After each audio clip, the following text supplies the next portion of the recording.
नमस्कार, आप देख रहे हैं कशिश न्यूज और आपके साथ मैं हूं दीपक शर्मा। सुप्रीम कोर्ट ने एक ऐतिहासिक फैसले में साफ कर दिया है कि हिंदू, सिख या बौद्ध के अलावा किसी धर्मावलंबी को अनुसूचित जाति का दर्जा नहीं मिल सकता। कोर्ट ने कहा कि धर्म परिवर्तन के बाद अनुसूचित जाति का दर्जा स्वतः समाप्त हो जाएगा और ऐसे व्यक्ति के SC/ST अत्याचार निवारण कानून का संरक्षण भी नहीं मिलेगा। कोर्ट ने स्पष्ट करते हुए कहा कि धर्म परिवर्तन करने वाले व्यक्ति को SC/ST एक्ट का कोई लाभ नहीं मिलेगा, जो कि खास रिजर्वेशन से माना जा रहा है। अब ऐसे में सवाल तो ये उठता है कि जब नहीं मिलेगा आरक्षण तो रुकेगा अनुसूचित जाति का धर्म परिवर्तन। सवाल का जवाब लेंगे, हमारे साथ कुछ मेहमान जुड़े हैं, उनसे आपका परिचय करा दें। हमारे साथ है RJD की ओर से पक्ष रखने के लिए अरुण यादव जी हैं, BJP की ओर से सुमित शशांक जी हैं, हमारे साथ कांग्रेस की ओर से विशाल यादव जी हैं और JDU की ओर से पक्ष रखने के लिए मनीष यादव जी भी जुड़ रहे हैं। आप चारों का बहुत बहुत स्वागत है। सबसे पहले तो सुमित जी, किस तरह से देखा जाए कोर्ट के इस फैसले को, क्योंकि अब कहा यह जा रहा है कि कोर्ट ने इस महत्वपूर्ण जो मामला चल रहा था उसमें फैसला देकर ये स्पष्ट किया है कि अब धर्मांतरण करने वाले लोगों को धर्म बदलने के बाद अपने पिछले पहचान का कोई सुविधा सरकारी नहीं मिल पाएगा। देखिए दीपक जी, निश्चित तौर पर मैं कशिश न्यूज की पूरी टीम को बहुत शुभकामनाएं देता हूं कि उन्होंने इस विषय को आम जनता के सामने रखा, आम जनता के आलोक में रखा। और माननीय सुप्रीम कोर्ट को बहुत धन्यवाद करता हूं, जिन्होंने राष्ट्रीय सांस्कृतिक एकता और राष्ट्रीय सांस्कृतिक विविधता के इस प्रश्न पर कहीं ना कहीं अपना डिसीजन दिया। और इतना संवेदनशील मुद्दे पर जो डिसीजन सुप्रीम कोर्ट का आया है, निश्चित तौर पर ये सराहनीय है। माननीय सुप्रीम कोर्ट ने स्पष्ट कर दिया कि बौद्ध और हिंदू धर्म, इसमें धर्मांतरण, जो लोग भी धर्मांतरण इसके अलावा किसी अन्य धर्म में धर्मांतरण करते हैं, तो निश्चित तौर पर ऐसे लोगों को उनकी पुरानी पहचान का कोई फायदा नहीं मिलेगा। निश्चित तौर पर कुछ लोग, खास करके धर्मांतरण का जो गिरोह झारखंड में चल रहा है, धर्मांतरण का धंधा जिस तरीके से उड़ीसा में चलाने का काम कुछ लोग कर रहे थे, और देश के विभिन्न राज्यों में धर्मांतरण एक बहुत बड़ा एजेंडा प्रमुख तरीके से बनाया जा रहा था। और कुछ एक लोग, विदेशी ताकतें, इस धर्मांतरण के बड़े धंधे को फलीभूत करने में लगे हुए थे, जिससे कि भारत के लोग, खास करके SC समुदाय से आने वाले जो लोग हैं, वो अपनी पहचान के संकट को कहीं ना कहीं सामना कर रहे थे। तो मुझे लगता है कि निश्चित तौर पे माननीय सुप्रीम कोर्ट के द्वारा लाया गया ये डिसीजन मील का पत्थर साबित होगा, जो भारत की सांस्कृतिक एकता और विविधता को कहीं ना कहीं आगे ले जाने वाला, और निश्चित तौर पर प्रत्येक वर्ग के लिए कहीं ना कहीं ये डिसीजन फलीभूत करने वाला होगा, सकारात्मक दिशा। चलिए विशाल जी, आपको क्या लगता है? देखिए दीपक जी, कांग्रेस पार्टी संवैधानिक संस्थाओं को मानने वाली पार्टी है। सुप्रीम कोर्ट ने जो फैसला लिया वो बहुत अच्छा फैसला लग रहा है। हम लोग सुप्रीम कोर्ट के फैसले को सम्मान की नज़र से देखते हैं, लेकिन रही बात, पहले सरकार अपना इस पर स्टैंड क्लियर करे। केंद्र में रही सरकार, बिहार की सरकार और जिन राज्यों का इन्होंने जिक्र किया उन सभी की सरकार पहले अपना स्टैंड क्लियर करे। हम लोग इस फैसले का सम्मान करते हैं। अगर धर्म परिवर्तन को रोकने के लिए फैसला लिया गया है तो आज भी केवल इसमें 2 धर्म को जोड़ा गया है, सिख, ईसाई और इस्लाम। इसके अलावा और भी जो SC कास्ट के लोग आते हैं वो और भी धर्मों में और भी परिवर्तन होता है। वैसे हम समझते हैं इसमें और संशोधन की आवश्यकता है और धर्मों को जोड़ने की आवश्यकता है। बिल्कुल, लेकिन आप संवैधानिक संस्थाओं का जिक्र कर रहे हैं तो साथ में चाहेंगे आप ये भी स्पष्ट कर दें, संविधान की ओर से धर्म की मान्यता की स्वतंत्रता है, धर्म परिवर्तन कराने या फिर दबाव बनाकर दूसरे धर्म में कन्वर्ट करने को लेकर कोई स्वतंत्रता नहीं है, लेकिन वो सालों साल चला आ रहा था, शिकायतें आ रही थी, कार्रवाई की मांग की जा रही थी, लेकिन कभी कोई कार्रवाई हुई नहीं। बिल्कुल, भारतीय संविधान में हर लोग को अपने अनुसार धर्म को मानने और उस प्रचार करने की को इजाज़त है, अधिकार है। लेकिन जो लोग अगर ज़बरदस्ती किसी से धर्म परिवर्तन कराती है, बिल्कुल गैर कानूनी है। इस पर कानूनी कार्रवाई होनी चाहिए, हम लोग भी मांग करते हैं, लेकिन जो फैसला है उसका हम सम्मान करते हैं। चलिए, अच्छी बात है। हम ये भी समझ लेते हैं कि जिस तरह से ये प्रयास हुआ है कोर्ट की ओर से एक विशेष केस में, उसमें अब ये माना जा रहा है कि कोर्ट के इस फैसले का अब सरकार पर दबाव बनाने के लिए उपयोग करेंगी वो तमाम संस्थाएं जो धर्मांतरण पर रोक लगाने और इस बात को लेकर आंदोलनरत थी। खासतौर पे ट्राइबल एरिया की बात करें, जहां एससी और एसटी समुदाय के लोग ज़्यादा हैं, झारखंड हो, उड़ीसा हो या फिर नॉर्थ ईस्ट का पूरा इलाका, वहां तमाम सामाजिक संस्थाएं ये मांग कर रही थी कि सरकार कुछ इस तरह का कानून लाए कि अब धर्म परिवर्तन करने वालों को अपने पिछले पहचान का कोई फायदा जो सरकारी होता है वो न मिले। खासतौर पर आरक्षण एक इसमें प्रभावशाली कदम है। तो ऐसे में क्या लगता है अब आरक्षण रुकेगा? हम यही समझने का प्रयास कर रहे हैं कि कोर्ट के बाद अब सरकार पर दबाव बढ़ेगा। हम समझ लेते हैं अरुण जी इस मामले को किस तरह से देखते हैं। देखिए दीपक जी, कोर्ट का जो निर्णय आया है निश्चित रूप से हम स्वागत करते हैं और कोर्ट के निर्णय पर सवाल तो उठाया ही नहीं जा सकता है। और कोर्ट का जो डिसीजन है वह बिल्कुल, जैसा कि हम जानते हैं, हमें जानकारी है, संविधान सम्मत है। और संविधान में भी अगर देखेंगे तो संविधान भी इजाज़त इस चीज़ का नहीं देता। अगर देखेंगे ईसाई और इस्लाम जी में जो है कि एससी वर्ग नहीं है। अगर कोई भी धर्म परिवर्तन करता है, इस्लाम और ईसाई धर्म को अपनाता है, तो जो इधर बौद्ध हो, हिंदू हो और या फिर सिख हो, है ना, एससी का जो लाभ मिलता है, कानूनी फायदा मिलता है, आरक्षण का जो लाभ मिलता है, संविधान कहता है कि वह उन लाभ से वंचित हो जाएंगे। तो उन्हीं चीज को हमें लगता है सुप्रीम कोर्ट ने भी दोहराया है। तो इस पर कहीं कोई सवाल है नहीं। अब जहां तक है कि अब आपने भी कहा और जैसा कि हमारा संविधान भी कहता है कि अब सबको स्वतंत्रता है। अब कौन किस धर्म को मानता है वो उनके ऊपर है। अब जहां तक जबरन की बात है, जब जबरन धर्म परिवर्तन कराना या फिर इस तरह का, तो उसके लिए कानूनी नियम भी हैं, प्रावधान है, कार्रवाई कर सकते हैं, या किसी की भी सरकार हो, अगर उस तरह का मामला आता है तो निश्चित रूप से वो सरकार जो है कार्रवाई करती है। जहां तक आरक्षण का बात है और कानूनी लाभ का बात है तो कहने की जरूरत नहीं है। खास करके इस अभी हम भारतीय जनता पार्टी के प्रवक्ता को सुन रहे थे, या भारतीय जनता पार्टी इस निर्णय को एक अलग दिशा में ले जाने का प्रयास करती है और वही उनका एजेंडा है। लेकिन जब देखेंगे ऐसे भी हिंदू हो, बौद्ध हो या सिख हो, है ना, इसमें जो एससी वर्ग से हमारे जो भाई आते हैं, जो आरक्षण उनको मिलना चाहिए, अगर देखें जब से 2014 के बाद से, चाहे देश की सरकार हो या बिहार की ही सरकार की बात आप करिए ना, दूर जाने की जरूरत नहीं है। राष्ट्रीय जनता दल के शासनकाल में भी एससी के लिए जो आरक्षण का दायरा बढ़ाया गया, उसके बाद महागठबंधन की सरकार बनी जो है कि 16% से जो एससी एसटी के लिए 20% कर दिया गया तेजस्वी यादव जी के प्रण अनुरूप, जाति आधारित गणना उपरांत, जो कि 65% ओवरऑल आरक्षण का दायरा बढ़ा के किया गया था।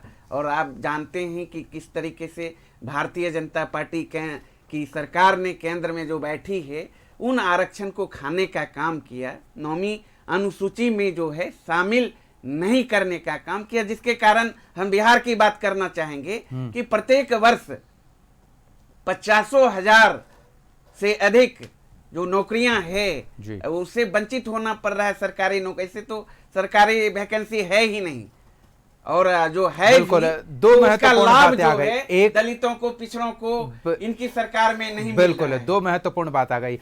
एक तो विशाल जी ने जो कहा उस पर भी हम सुमित जी आपसे जरूर जानना चाहेंगे, लेकिन पहले मनीष जी यादव जी भी हमारे साथ जुड़े हुए हैं, एक बार उनका भी पक्ष जान ले। मनीष जी, आप तक आवाज पहुंच रही है? हाँ आ रही है। बिल्कुल मनीष जी, दो बातें अब तक उभर कर सामने आ रही है सुप्रीम कोर्ट के इस निर्णय को लेकर कि धर्म परिवर्तन करने वाले अब अपने पुराने पहचान का कोई फायदा सरकारी व्यवस्था में नहीं उठा पाएंगे। कितना खास मान रहे हैं, कितना महत्वपूर्ण ये मान रहे हैं, खासतौर पे एससी एसटी समुदाय के हित में ये फैसला? देखिए दीपक जी, सुप्रीम कोर्ट के फैसले पर हम कोई टिप्पणी नहीं करना चाहेंगे सर्वप्रथम, लेकिन एक बात मैं आपको बता देना चाहता हूं कि किसी भी वर्ग को अगर आरक्षण का लाभ मिल रहा है, चाहे वो ओबीसी हो, एससी हो, एसटी हो, तो हर कोई भारतीय संविधान के तहत उन्हें लाभ दिया जाता है। और आज जो सुप्रीम कोर्ट ने फैसला दिया है, हमें लगता है ये आज का फैसला नहीं, ये पहले से ही ये संविधान में निहित है कि अगर आप पहले तो एससी को केवल हिंदू को दिया जाता था, बाद में उसे सिख को जोड़ा गया, उसके बाद बौद्ध धर्म के लोगों को भी जोड़ा गया। तो संविधान में ये पहले से निहित है कि अगर आप दूसरे धर्म में परिवर्तन होते हैं तो आपको एससी का लाभ नहीं दिया जाएगा। लेकिन अगर सुप्रीम कोर्ट ने आज ये फैसला सुनाया तो हम उस पर कोई टिप्पणी नहीं करना चाहेंगे। लेकिन जहां तक पिछड़े दलितों के पास कैसे आरक्षण का लाभ मिले, उन तक कैसे विकास की किरण पहुंचे, हमारे नेता आदरणीय नीतीश कुमार जी ने तो देश को रास्ता दिखाया है। अभी मैं राजद के प्रवक्ता को सुन रहा था, आदरणीय लालू प्रसाद जी, राबड़ी देवी जी बिहार में 15 वर्षों तक बिहार का नेतृत्व की, लेकिन बिहार में वो आरक्षण का दायरा नहीं बढ़ा करवा पाए और जातीय सर्वे नहीं करा पाया। ठीक है, लेकिन आदरणीय नीतीश कुमार जी ने, हाँ दीपक जी जल्दी अपनी बात पूरी कर लीजिए जी। आदरणीय नीतीश कुमार जी ने बिहार में जातीय सर्वे कराया और जातीय सर्वे ही नहीं कराया, उसका रिपोर्ट प्रकाशित करके आरक्षण का दायरा भी बढ़ाया। बिल्कुल, और वो रिपोर्ट भी ये बताता है कि किस तरह से किस वर्ग विशेष की संख्या घटी है और किस वर्ग विशेष की संख्या बढ़ी है। तो ऐसे में इस बात को नजरअंदाज नहीं किया जा सकता कि बिहार में भी एससी एसटी समुदाय की कुछ न कुछ, कहीं ना कहीं, किसी न किसी कोने में हकमारी हो रही होगी।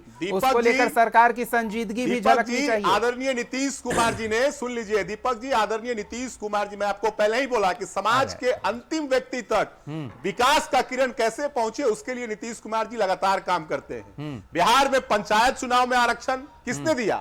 आदरणीय नीतीश कुमार जी। मनीष जी, लालू जी, उस पर कोई सवाल नहीं है। हमारा आज का सवाल तो यह है कि आखिरी पायदान पर जो व्यक्ति है वो वाकई उस आखिरी पायदान पे होने का हकदार है। वहां जो आप लोगों को सोच समझकर उनके लिए सुविधाएं लागू कर रहे हैं, वो सही व्यक्ति तक पहुंच रहा है, ये सुनिश्चित करना है। बिल्कुल पहुंच रहा है, हाँ बिल्कुल पहुंच रहा है। विकास मित्र, आप चले जाइए, जो लालू जी के समय समाज के अंतिम व्यक्ति में जो लोग थे, वो बेचारे लाठी लेके घूमते थे और नीतीश कुमार जी उनके हाथ में कंप्यूटर का माउस थमा दिया। ठीक है, अच्छी बात है, आप चले जाइए। क्या कर रहे हैं अरुण तो जी? नीतीश कुमार जी तो अंतिम व्यक्ति तक विकास की किरणें पहुंचा रहे हैं। चलिए, अच्छी बात है। हाँ अरुण जी। दीपक जी, शायद हमारे साथी जो जदयू के प्रवक्ता बोल रहे हैं, उनको जानकारी का अभाव है, तब इस तरह की बातें कर रहे हैं। उनको थोड़ा सा जाकर पढ़ना चाहिए। कर्पूरी ठाकुर जी के बाद आदरणीय लालू प्रसाद यादव जी ने 12 से 14% करने का काम किया, एससी एसटी के लिए आरक्षण का दायरा बढ़ाने का काम किया। फिर राजमाता राबड़ी देवी जी जब बिहार की मुख्यमंत्री बनी, 14 से 16 करने का काम किया, 16 से 18 करने का काम किया, 16 करने का काम किया, और 16 से फिर महागठबंधन की सरकार जब बनी, जिस सरकार में आरक्षण का दायरा 65% बढ़ाया गया तेजस्वी यादव जी के प्रण अनुरूप, उसमें 16 से 20 किया गया। ये बताए नीतीश बाबू के 21 साल के शासन काल में कब इन्होंने आरक्षण का दायरा बढ़ाया? अरुण जी, और हमारा बढ़ाए गए दायरे 15 वर्षों तक बिहार का नेतृत्व आप लोगों ने किया। लेकिन आप एक सेकंड, हम भटक रहे हैं अरुण जी, हम भटके नहीं, हम नहीं, आप ये बताइए ना। हाँ कांग्रेस ठीक है, मंडल में आदरणीय लालू प्रसाद जी रेल, ये तो आपके नेता हमेशा कहते रहते हैं ना, अटकाने भटकाने वाली बात कहते रहते हैं। आप ऐसा मत कीजिए ना। बिहार की जनता जानती ठीक है, नहीं चुनौती की जरूरत नहीं है। लोगों ने समाज के वंचित हाँ, वो हम सवाल ले लेंगे। आ रहे हैं मनीष जी, आपको समय देंगे, अरुण जी एक सेकंड, एक सेकंड अरुण जी, हम बस ये जानना चाह रहे हैं ना कि जिस आरक्षण के दायरे का बढ़ाने का आप ढोल पीट रहे हैं, वो आरक्षण का दायरा उस समुदाय विशेष को ही वो फायदा मिले, ये सुनिश्चित करने का प्रयास किया गया। ये कन्वर्टेड लोग आकर उसका फायदा न उठा जाए, बस आपके पास ही आ रहे हैं सुमित जी। अरुण जी, क्या कन्वर्टेड लोग उसका फायदा ना उठा लें? आप ही से पूछ रहे थे अरुण जी कि जो दायरा बढ़ाने का आपने प्रयास किया, उसका जो अब तक गुणगान कर रहे हैं, वो बढ़ा हुआ आरक्षण का दायरा उस समुदाय विशेष को ही लाभान्वित करे, ये सुनिश्चित करने के लिए तो कुछ नहीं किया गया। हमने तो 3 एग्जाम्पल दिया ना, सिर्फ पिछड़ों का भी आरक्षण बढ़ा, अति पिछड़ों का भी बढ़ा, दलितों का भी बढ़ा। 12 से लेकर 16% हमारी सरकार ने करने का काम किया दलितों के आरक्षण में वृद्धि। फिर महागठबंधन की सरकार में 20% किया गया। तो इनको बताना चाहिए ना, नीतीश बाबू तो एनडीए के साथ हैं, केंद्र में सरकार है, आखिर क्यों आरक्षण सुमित जी खाने का काम किया? इस मुद्दे पर क्यों मुंह में दही जमा हुआ है? बोलना चाहिए। विशाल जी ने एक महत्वपूर्ण बात कही थी कि करने से क्या फायदा? इसको और बेहतर किए जाने की जरूरत है, इसे और पारदर्शी किए जाने की जरूरत है। एक तो प्रयास सरकार की ओर से हुआ है कि धर्म परिवर्तन करने वाले को ये बताना होगा स्थानीय स्तर पर जिला प्रशासन को। हालांकि ये पूरे देश में प्रभावी नहीं है, उत्तर प्रदेश और कुछ अन्य राज्यों में ही प्रभावी है, बीजेपी शासित राज्यों में, कि उन्हें अपने जिला प्रशासनिक अधिकारी को ये सूचित करना होगा कि वो धर्म परिवर्तन कर रहे हैं और वजह भी बतानी होगी। तो वहां ये पता चल जाएगा कि फला व्यक्ति ने धर्म परिवर्तन कर लिया है और अब वो पिछले पहचान का कोई सरकारी स्तर पर फायदा नहीं ले सकता। लेकिन पूरे देश में ये पता लगाने का कोई पर्याप्त कारण नहीं है, कोई जरिया नहीं है, तो फिर कैसे हम उनकी हकमारी रोकें एससी एसटी समुदाय की? सुमित जी। देखिए दीपक जी, आपका प्रश्न बहुत ही वाजिब है और मेरा स्पष्ट रूप से मानना है, खास करके अभी जिस तरीके से डिबेट दूसरी दिशा में जा रहा था, मैं सिर्फ ये कहूँगा कि विषांतरण हो रहा है। सबसे बड़ा मुद्दा ये है कि खास करके वैसे लोग जो धार्मिक चीज़ों को कहीं ना कहीं एक अलग एंगल देने का काम करते हैं। अब मैंने ये भी देखा है कि मदरसों में बैठे हुए लोग, कुछ मौलाना प्रवृत्ति के जो लोग हैं, वो जिहादी मानसिकता के लोग, इनका एक एजेंडा चलता है कि कैसे हिंदुओं का धर्मांतरण करवाया जाए, सिखों का धर्मांतरण करवाया जाए, कैसे एससी एसटी समुदाय से आने वाले लोगों को आर्थिक प्रलोभन देकर के उनका धर्मांतरण करवाया जाए। तो कहीं ना कहीं वैसे लोगों पर नकेल कसी गई है। जो नमाजवादी मानसिकता है, जो इफ्तारवादी मानसिकता है, जो लैंड जिहादी मानसिकता है, जो नोट जिहादी मानसिकता है, जो वोट जिहादी मानसिकता है, तो कहीं ना कहीं ये लैंड जिहादी, वोट जिहादी, नोट जिहादी मानसिकता के ऊपर गहरी चोट है, जो आर्थिक रूप से प्रलोभन दे करके हिंदुओं को, खास करके एससी एसटी समुदाय से आने वाले लोगों को कहीं ना कहीं धर्मांतरण करवा रहे थे। तो मुझे लगता है कि अगर वैसे लोग जो आर्थिक प्रलोभन में आकर के अपना धर्मांतरण कर लेते हैं, तो वैसे लोगों को जब मुझे लगता है कि कहीं ना कहीं उनकी पुरानी पहचान के अनुसार जब उनको चीज़ें नहीं मिलेंगी, तो निश्चित तौर पर ऐसी चीज़ों पे लगाम लगेगी। और वो मुझे लगता है कि भारत की जो विविधता है, उस विविधता को बचाए रखने के लिए सुप्रीम कोर्ट के द्वारा लिया गया डिसीजन निश्चित तौर पे सही है। अब बिहार के संदर्भ में अगर बात हो रही है कि बिहार में किसने आरक्षण दिया और किसने नहीं दिया, तो पूरा बिहार जानता है कि बहनों को, बेटियों को, एससी एसटी समुदाय से आने वाले लोगों को, अंतिम पायदान पर बैठे हुए लोगों को सशक्त करने के लिए किसने काम किया है, मुख्यमंत्री नीतीश कुमार जी के नेतृत्व में और एनडीए के नेतृत्व में। तो ये पूरा बिहार जानता है। लेकिन मुद्दा ये नहीं है, मुद्दा ये है नहीं दीपक जी, मुद्दा ये है कि जहां हम बैठे हैं इससे कई कोस दूर, कई किलोमीटर दूर, झारखंड में, उड़ीसा में, मध्य प्रदेश में, या फिर राजस्थान में, या फिर अन्य सुदूरस्थ क्षेत्रों में कुछ ऐसे कठमुल्ले हैं और कुछ ऐसे लोग हैं जो मदरसा छाप लोग हैं, जो जानबूझकर हिंदुओं का धर्मांतरण करवाते हैं। और वैसे लोगों के खिलाफ कार्रवाई होनी चाहिए और वैसे लोगों से अपने हिंदू वर्ग के लोगों को, हिंदू समाज के लोगों को, अपने धर्म के लोगों को बचाने का काम होना चाहिए। और निश्चित तौर पर जब सुप्रीम कोर्ट इस प्रकार का डिसीजन लेता है, तो वैसे लैंड जिहादी, वोट जिहादी, नोट जिहादी और नमाजवादी, इफ्तारवादी परंपरा के ऊपर गहरा आघात होता है, जो सिर्फ सनातन को टारगेट करते हैं, एससी एसटी वर्ग से आने वाले लोगों को टारगेट करते हैं, हिंदुओं को टारगेट करते हैं। और ऐसे लोग नहीं सुधरेंगे तो बंगाल में उनका इलाज कुछ दिन बाद शुरू होगा और देश में उनका इलाज माननीय सुप्रीम कोर्ट कर रहा है। लेकिन इतना तो तय है कि एक व्यवस्था ये थी कि जो सुमित जी कह रहे हैं कि चाहे मुल्ला हो या मिशनरी हो, वो प्रलोभन देकर, दबाव बनाकर, सब्ज बाग दिखाकर धर्म परिवर्तन कराते थे। तो ऐसे लोगों को लगता था चित भी मेरी है, पट भी मेरी है, बिल्कुल ऐसे कठमुल्लों का इलाज होगा। बिल्कुल, इधर से थैली भी आ जाएगी और उधर से पुरानी पहचान में सरकारी सुविधा भी हम लेते रहेंगे। लेकिन अब वो नहीं चलेगा। हिंदू महिलाओं को, हिंदू लड़कियों को फंसा करके जो शादी करके धर्मांतरण करवाने का काम करते थे, वैसे लोगों का इलाज उत्तर प्रदेश में करने का काम हमारी सरकार ने किया है। ठीक है, वैसे कठमुल्लों का इलाज होगा। सुमित जी, पर्याप्त समय और लोगों को भी देना है। विशाल जी, ये कोई नई बात नहीं है कि धर्मांतरण हुआ करता था। हम देख पा रहे हैं पूरी नॉर्थ ईस्ट की डेमोग्राफी बदल गई है, वहां कुछ और व्यवस्था है। हमारे सीमाई इलाकों में डेमोग्राफी की लगातार समस्या खड़ी होती है जिसको लेकर सरकार भी चिंतित है। अब लगता है कि सरकार के पास एक हथियार है डेमोग्राफी को बदलने की, जो साजिश करते हैं उन पर नकेल कसी जा सके और सरकार को इस पर विचार करना चाहिए। आपको क्या लगता है, एनडीए की सरकार इस दिशा में कदम बढ़ाएगी? नहीं, बिल्कुल। हम तो पहले ही कहे कि इस माननीय कोर्ट का हम फैसला का सम्मान करते हैं। अभी भाजपा के प्रवक्ता कह रहे थे कि हिंदू लड़कियों को शादी करा कर ये किया जाता है, वो किया जाता है।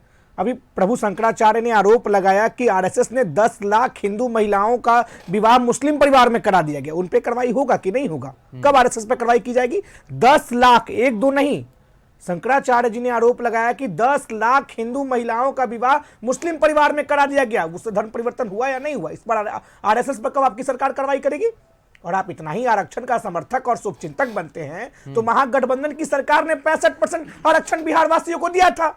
आपकी सरकार केंद्र में है, माननीय मुख्यमंत्री जी बिहार में है। उनके अनुकंपा से केंद्र की सरकार चली और केंद्र के अनुकंपा से बिहार की सरकार चल रही है। एक चीज है, धर्म परिवर्तन करने वालों को रोका नहीं जा सकता। आरक्षण को नॉमिनी सूची में जोड़िए और लागू कीजिए। बिहार की गरीब जनता को, बिहार के एससी एसटी ओबीसी समाज को 65% आरक्षण दीजिए। देखिए, हमारी सरकार जब महागठबंधन की सरकार थी, ठीक है दीपक जी, जब महागठबंधन की सरकार थी तो बिहार के लोगों को 65% आरक्षण हमने दिया। और आरक्षण दिया वो ठीक है, आरक्षण उसी को मिले जिसके लिए वो आरक्षण की व्यवस्था की गई है, ये सुनिश्चित करने के लिए क्या किया गया, हम ये समझना चाह रहे हैं। हमारी चर्चा का विषय ये है दीपक जी, जब महागठबंधन की सरकार थी तो जातिगत जनगणना हुआ। यही लोग कहते थे। शंकराचार्य, कौन से शंकराचार्य ने ये बातें कही हैं? कौन से शंकराचार्य ने ये बातें कही हैं? शंकराचार्य जी को ही नहीं मानेंगे, जाने की जरूरत नहीं है। शंकराचार्य जी को ही नहीं मानेंगे। नहीं, वो सरकार ही नहीं मान रही है, उनकी के पीठ ही नहीं लोगों मान रही है। के आप जिनका साथ नाम ले रहे हैं ना, करके- उनकी पीठ ही उन्हें शंकराचार्य नहीं मान रही ये है। लोग शंकराचार्य बाकायदा को नहीं मानेंगे। लेटर जारी किया गया। निश्चित विशाल जी, ठीक तौर है, पे। हम थोड़ा मनीष जी के पास चल लेते हैं। मनीष जी, आरक्षण को लेकर अपनी पीठ थपथपाना ठीक है, आपने आरक्षण की व्यवस्था और बेहतर की है, समुदाय के एक बड़े वर्ग को बेहतर सरकारी सुविधा के लिए लाभान्वित श्रेणी में रखा है, लेकिन वही लाभान्वित होंगे ये भी सुनिश्चित किया जाना जरूरी है। एक तरफ अपना धर्मांतरण कर लेने वाले, अपनी पहचान बदलने वाले, दूसरी तरफ अपनी पहचान छुपाकर हकमारी के लिए यहां बैठ जाएं निचले पायदान पर आकर, तो वो कैसे पता लगाएंगे? सरकार को इस बात पर विचार करने की जरूरत है। देखिए दीपक जी, मैंने पहले भी बोला कि संविधान के तहत ही हम सब आरक्षण का लाभ लेते हैं और संविधान में ये पहले से निहित है कि आप अगर धर्म परिवर्तन करते हैं तो आरक्षण का लाभ। वही चीज सुप्रीम कोर्ट ने फैसला सुनाया है, कोई नई बात नहीं है ये। लेकिन मुझे इस बात का आश्चर्य होता है कि राजद के प्रवक्ता बार बार ये चिल्ला रहे कि हमारी सरकार ने बिहार में आरक्षण का दायरा बढ़ा दिया। ठीक है, मैं तो उन्हें चुनौती देता हूं कि भाई अब 15 वर्षों तक बिहार का आपने नेतृत्व किया, आप जातीय सर्वे क्यों नहीं करा पाए? देश में कांग्रेस की लंबे समय तक सरकार रही, आप देश में जातिगत जनगणना क्यों नहीं करा पाए? लेकिन हर काम आप आदरणीय नीतीश कुमार जी जो कराते हैं उसका क्रेडिट ही क्यों लेते हैं आप? भाई जब आपको बिहार की जनता ने मौका दिया, आप परिवार को आरक्षण दे रहे थे, नहीं, उधर जाने की जरूरत नहीं। बेटा को, मनीष जी, मनीष जी, आपका तो परिवार का आरक्षण है। नहीं, ठीक है मनीष जी, देखिए मनीष जी लोग कहाँ जा रहे हैं आप? जिनके मनीष जी, हाथ में उधर जाने की जरूरत नहीं है। 100% परिवारवाद करें। एक सेकंड विशाल जी, मनीष जी रास्ते पे आ जाइए ना। मनीष जी, सही सड़क पे, केवल पारिवारिक आरक्षण का सही सड़क पे हमारे साथ साथ आगे बढ़िए। बैठ मनीष जी, हमारे साथ साथ आगे बढ़िए, भटकिए नहीं रास्ते से। हम बस ये समझना चाह रहे हैं ना कि क्या अब सरकार ये सुनिश्चित करेगी, इसको लेकर कोई व्यवस्था बहाल करेगी कि धर्म परिवर्तन करने वालों की पहचान की जाए और किसी समुदाय की हकमारी करने के लिए उन्हें रोका जाए? नहीं, देखिए दीपक जी, धर्म परिवर्तन मैंने पहले ही बोला कि संविधान के तहत अगर वो हम समझ रहे हैं, हम बस ये जानना चाह रहे हैं क्या सरकार इसको लेकर कोई प्रयास करेगी? हमें ये संविधान अधिकार देता है कि अगर मैं हिंदू धर्म से किसी दूसरे धर्म पर परिवर्तन करना चाहता हूं तो मैं कर सकता हूं। बिल्कुल, कोई दो राय, लेकिन ये बताना भी जरूरी होगा, ये पहल करने की मांग होनी चाहिए। बिल्कुल बिल्कुल, इसको आप छुपा न लें। कह रहा हूं दीपक जी, मैं वही आपको कह रहा हूं कि संविधान ने हमें यह अधिकार दिया है। अगर कोई मुझ पर दबाव नहीं देता, बिना लोभ लालच के मैं कर सकता हूं। लेकिन अगर जो संविधान में निहित है कि फलाने धर्म के लोगों को ही आरक्षण का लाभ मिलेगा, और अगर आप दूसरे धर्म में परिवर्तन हो जाते तो आपको लाभ नहीं मिल रहा, तो फिर इसमें हाय तौबा क्यों? चलिए, हाय तौबा इसलिए है क्योंकि छुपा लिया जाता है। दीपक के आगे मोहम्मद लगा दिया जाता है, वसीम के आगे शर्मा लगा दिया जाता है, और इस तरह से पहचान छुपाने का भरसक प्रयास होता है। और इसी प्रयास का परिणाम है कि एक मामला विवाद से शुरू होकर कोर्ट तक पहुंचा, और कोर्ट में लंबी सुनवाई के बाद यह फैसला आया है कि यह सुनिश्चित किया जाए कि SC ST के लिए जो सरकार की ओर से व्यवस्था बहाल की गई है, अगर कोई उस पहचान को छोड़कर नई पहचान धारण करता है, भले ही कोई वजह हो, भले ही वो स्वेच्छा से करे, लालच में आकर करे या दबाव में आकर करे, लेकिन अगर अपनी पहचान वो छोड़ता है तो उसके साथ उसे छोड़नी होगी वो तमाम सुविधाएं जो सरकार की ओर से उसे दी जाती रही थी। और इसमें सबसे महत्वपूर्ण है आरक्षण का, यानी कि ऐसा नहीं चलेगा कि चित भी मेरी हो और पट भी मेरी हो। कोर्ट की ओर से व्यवस्था दी गई है, सरकार की ओर से संविधान में लागू इस प्रावधान को और मजबूत किए जाने की जरूरत है, कुछ सुधार किए जाने की जरूरत है। हम उम्मीद करते हैं कि सरकार ये सुधार करे, राजनीतिक दल के प्रतिनिधि इस पर और आगे मंथन करें, समाज में इस पर खुलकर बात हो और धर्मांतरण पर रोक लगेगी। ये एक सकारात्मक पहल इस दिशा में आगे बढ़ेगी। बहुत बहुत धन्यवाद अरुण यादव जी, सुमित शशांक जी, मनीष यादव जी, विशाल यादव जी, अपना समय देने के लिए, इस चर्चा में शामिल होने के लिए। अगले एपिसोड में एक और सवाल के साथ हम फिर मौजूद रहेंगे। तब तक के लिए देखते रहिए कशिश न्यूज़।